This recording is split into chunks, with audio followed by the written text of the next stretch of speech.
22 साल की रिया 3 साल तक एक ऐसे रिश्ते में रही जिसमें उसने खुद को खो दिया था।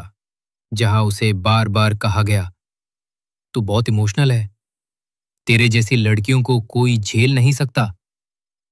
अब वो ट्रेन में थी, मुंबई से शिमला, बस दूर जाने के लिए, बिना मंजिल के। बगल की सीट पर बैठा था एक लड़का, शांत चेहरा, किताब पढ़ता हुआ, आंखों में गहराई। उसने रिया की आंखों से बहते आंसू देखे और धीरे से कहा, कुछ कहना चाहो तो कहो, या बस मैं सुन लो बिना टोके। प्रिया ने पहली बार किसी अजनबी से अपनी कहानी कही। कैसे वो खुद को उस रिश्ते में रोज खोती रही, कैसे उसकी चुप्पी भी गलत बना दी गई थी। लड़का सिर्फ सुनता रहा, फिर पूछा, क्या तुम उस रिश्ते में खुश थी? प्रिया चुप थी और फिर बोली, नहीं, हर दिन डरती थी।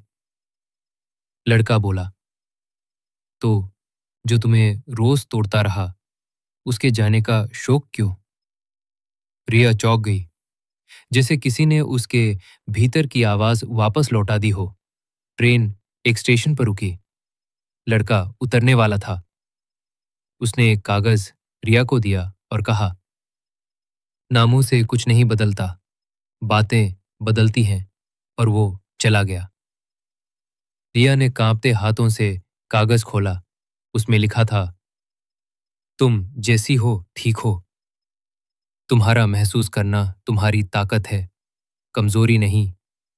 मुसाफिर। एक महीना बाद रिया शिमला के एक छोटे से कैफे में बैठी थी। डायरी में लिख रही थी, अब मैं किसी के लिए नहीं बदलूंगी। अब मैं सिर्फ खुद के लिए जीऊंगी।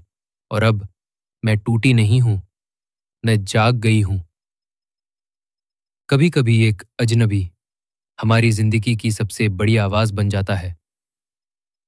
रिया को मंजिल नहीं मिली, लेकिन वो फिर से चलना सीख गई।